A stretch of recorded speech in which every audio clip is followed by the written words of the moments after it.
Halo semuanya, siswa kelas 12 dimanapun kalian berada. Selamat pagi, selamat siang, ataupun selamat malam. Kapanpun kalian membuka video pembelajaran ini, silakan kalian siapkan pulpen dan kertas supaya kalian bisa mencatat bagian-bagian yang penting dari video ini. Video part 2 ini masih merupakan bagian dari bab 3, yaitu ketimpangan sosial sebagai dampak perubahan sosial di tengah globalisasi. Kita tahu bahwa globalisasi sektor produksi dan konsumsi itu secara konkret telah membawa situasi baru, yaitu terjadinya polarisasi dan stratifikasi penduduk dunia di dalam globalisasi kaum kaya dan lokalitas kaum miskin. Atau bisa dikatakan bahwa akses global itu hanya tersentuh oleh kaum kaya, sementara kaum miskin tidak memiliki kemampuan dan kekuasaan untuk terlibat dalam kemajuan dunia. Seperti itu. Sehingga perubahan sosial di tengah globalisasi ternyata menimbulkan satu dampak yang besar, yaitu terjadinya ketimpangan global. Teori untuk menerangkan ketimpangan global yang pertama adalah teori kolonialisme. Teori kolonialisme ini dimulai di Inggris sekitar tahun 1750 ketika industrialisasi menyebar di seluruh Eropa Barat, di mana teori ini merujuk pada satu negara yang menjadikan banyak wilayah sebagai koloninya. Jadi ini semua dimulai dari adanya negara industri atau negara kapitalis, di mana mereka menanamkan sebagian keuntungannya ke dalam persenjataan yang tangguh dan kapal cepat. Kemudian digunakan untuk menyerbu negara yang lemah untuk dijadikan koloninya. Jadi di sini dalam teori kolonialisme itu ada satu usaha sebuah negara yang melaksanakan industrialisasi untuk berusaha membuat bangsa lain takluk. Gitu ya. Jadi di sini mereka berusaha ketika negara itu takluk, maka akan melakukan eksploitasi rakyat dan sumber daya di negara tersebut demi keuntungan negara induknya atau negara kapitalis. Teori yang kedua dikenal dengan istilah teori sistem dunia. Nah, teori ini dikemukakan oleh seorang yang bernama Immanuel Wallerstein. Nah, Immanuel Wallerstein ini mengatakan bahwa dia telah menganalisis bagaimana industrialisasi menghasilkan 3 kelompok bangsa. 3 kelompok bangsa tersebut, yang pertama adalah negara inti, yaitu dikatakan sebagai negara yang lebih dulu melakukan industrialisasi dan kemudian mendominasi negara yang lemah. Negara yang kedua disebut sebagai negara semi-periferi, yaitu negara yang bergantung pada perdagangan negara inti. Dan yang ketiga disebut sebagai negara periferi, yaitu negara pinggiran. Nah, globalisasi kapitalisme ini akan berkembang dengan cepat dan diterima oleh negara-negara di sekelilingnya. Jadi ketiga negara ini atau ketiga tipe negara ini akan saling terikat dan saling mempengaruhi dalam hal produksi dan perdagangan. Bagaimana? Apakah kalian cukup paham dengan dua teori tersebut? Kalian masih butuh penjelasan? Kita akan ketemu di sesi sinkronus. Jadi kalian boleh menuliskan pertanyaan kalian untuk kita diskusikan pada saat kita ketemu secara tatap muka virtual. Kita lanjut ya, kita akan membahas teori yang ketiga, yaitu teori ketergantungan atau teori dependensi.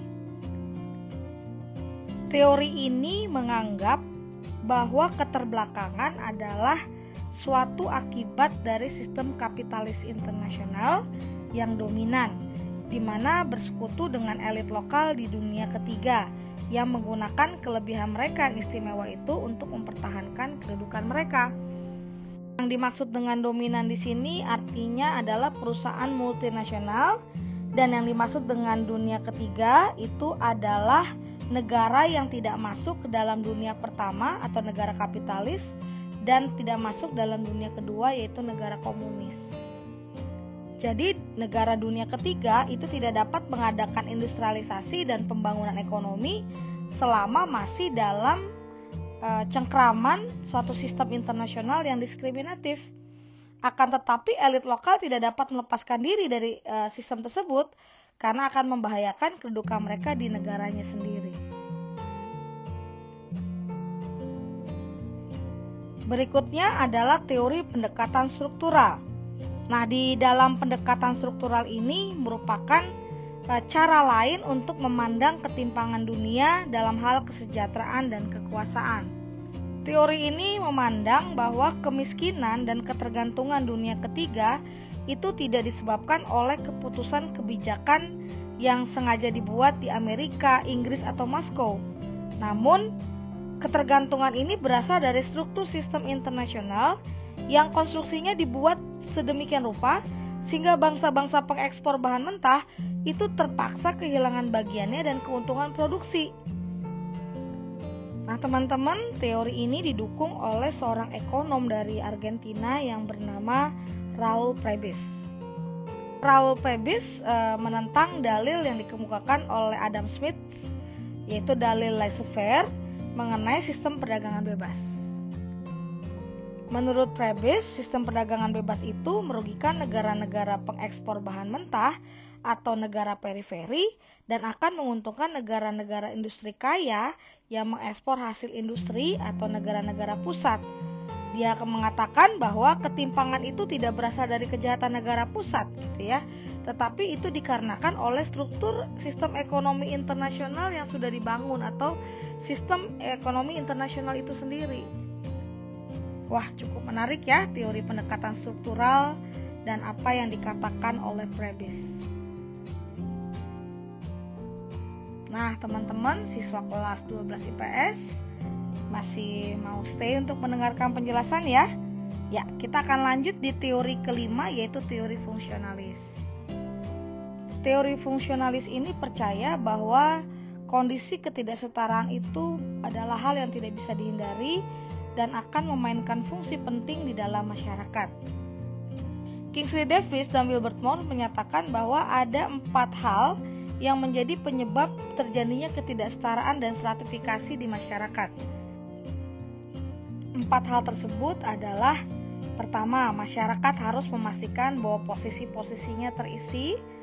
Lalu beberapa posisi-posisi yang sudah terisi itu perlu dilihat bahwa ada posisi yang lebih penting daripada yang lain.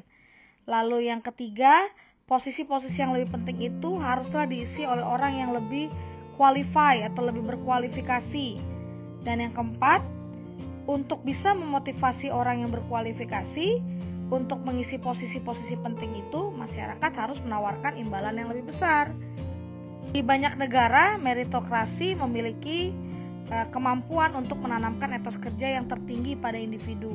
Orang yang berkualitas dan bekerja keras akan mampu mengisi posisi yang lebih tinggi. Dan tentu saja posisi itu akan melahirkan imbalan-imbalan yang besar juga. Jadi dapat disimpulkan bahwa dalam teori fungsionalis, posisi-posisi dengan tanggung jawab lebih besar itu menuntut pertanggungjawaban yang lebih besar.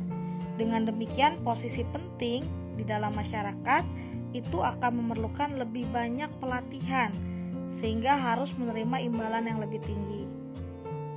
Ketimpangan sosial dan stratifikasi sosial menurut teori ini akan menyebabkan meritokrasi yang berdasarkan kemampuan. Pendekatan berikutnya adalah teori konflik.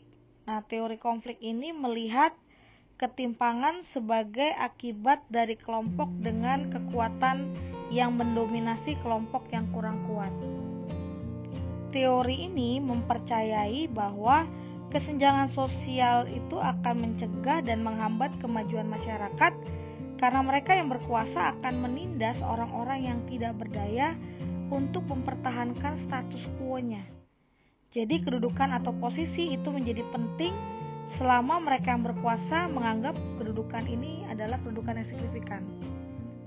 Jadi memang secara natur bisa dikatakan bahwa yang namanya orang yang sudah berkuasa itu akan berusaha untuk terus berkuasa dan sebisa mungkin untuk mempertahankan status quo mereka. Sehingga sebisa mungkin ketika mereka berkuasa, mereka terus mendapatkan keuntungan dan yang paling penting mereka bisa istilahnya menguasai atau sangat mungkin untuk bisa menindas orang-orang yang tidak berdaya untuk usaha mempertahankan status quo-nya tersebut. Jadi menurut perspektif ini, masyarakat adalah suatu komunitas yang memiliki ciri khas adanya ketidaksamaan. Nah, ketidaksamaan inilah yang akan selalu memicu terjadinya konflik secara terus-menerus, baik konflik itu di dalam kelompok maupun di dalam kelas sosial. Dan saat konflik terjadi, kekuatan-kekuatan dominan itu akan menempati posisi atas dan akan terus mendominasi kelompok yang ada di bawahnya. Jadi dalam perspektif teori ini, nilai-nilai bersama itu bukanlah satu cita-cita atau hal yang mau dicapai. Kita akan masuk teori yang ketujuh, yaitu teori pertumbuhan neoklasik. Nah, teori pertumbuhan neoklasik ini pertama kali dimunculkan oleh seorang yang bernama Douglas North. Ini menyatakan bahwa ketimpangan pembangunan pada awal prosesnya itu meningkat. Namun setelah berangsur-angsur, ketimpangan pembangunan antar wilayah akan semakin menurun. Dengan kata lain, ketimpangan di negara berkembang itu relatif lebih tinggi dibanding dengan ketimpangan di negara maju. Hal ini disebabkan di negara berkembang, proses pembangunan itu baru dimulai. Jadi kesempatan dan peluang pembangunan tidak bisa dimanfaatkan karena kurangnya sarana dan prasarana serta minimnya kualitas sumber daya manusia. Jadi pertumbuhan ekonomi di negara maju akan lebih cepat, sedangkan di negara berkembang akan lebih lambat. Demikianlah teori-teori yang bisa menjelaskan tentang ketimpangan sosial. Seluruh teori itu memiliki sudut pandang yang berbeda-beda dan memiliki argumentasi yang juga jelas dan dapat dipertanggungjawabkan. Nah, teman-teman boleh lihat atau pelajari lagi lebih dalam mengenai 7 teori tersebut. Setelah mendengarkan penjelasan teori-teori, mungkin dari kalian ada yang berpikir bagaimana atau adakah cara untuk bisa melihat ketimpangan antar negara? Ya, cara untuk melihat ketimpangan antar negara itu adalah melalui perekonomian dari negara tersebut. Bank Dunia menggunakan data dari pendapatan kotor sebuah negara atau dikenal dengan istilah Gross National Income, di mana Gross National Income atau GNI ini terdiri dari penjualan semua barang dan servis termasuk pendapatan bersih dari luar negeri yang diperoleh warga negara maupun perusahaan dari negara tersebut. Ini berarti perusahaan multinasional yang meraup miliaran dolar dari seluruh dunia itu akan menjadi bagian dari GNI suatu negara apabila perusahaan itu berkantor pusat di negara tersebut. Ada klasifikasi ekonomi Bank Dunia, di mana ada 3 klasifikasi. Pertama, negara dengan pendapatan tinggi, lalu kedua negara dengan pendapatan menengah, dan ketiga negara dengan pendapatan rendah. Kalau berdasarkan klasifikasi Bank Dunia, Indonesia itu masuk ke dalam negara dengan pendapatan menengah bawah atau istilahnya low middle income nation. Untuk mengukur tingkat ketimpangan distribusi pendapatan di satu negara atau antar negara itu digunakan dengan pengukuran koefisien Gini. Koefisien Gini atau rasio Gini itu digunakan untuk mengukur tingkat ketimpangan distribusi pendapatan dalam satu negara atau antar negara. Jadi nama koefisien Gini itu diambil dari nama ekonom Italia yang menemukannya, yaitu Corrado Gini. Menarik ya, nama penemunya diabadikan dalam satu konsep yang dikenal dengan koefisien Gini. Jadi apabila kita menggunakan koefisien Gini, ya, maka dia akan menghitung ketimpangan pemasukan itu dengan jarak 0 sampai 1. Maksudnya pemasukan dengan jarak 0 sampai 1 itu bahwa distribusi pendapatan akan dikatakan merata jika koefisien Gininya akan mendekati angka 0. Dan sebaliknya, suatu distribusi pendapatan dikatakan makin nggak merata jika nilai koefisien Gininya mendekati angka 1. Paham ya? Sehingga kalau misalnya makin besar koefisien gini, maka itu akan berarti makin besar kesenjangan pendapatan rumah tangga di suatu negara. Nah, siswa kelas 12 IPS, ini dulu yang mau saya sampaikan dalam video part 2. Jadi sekian dulu penjelasannya. Kita akan ketemu di sesi sinkronus di kelas virtual untuk bisa menjelaskan bagian-bagian yang perlu penjelasan lagi, atau mungkin kita mau diskusi berkaitan dengan materi ini. Jadi sampai ketemu di sesi sinkronus. Tuhan memberkati.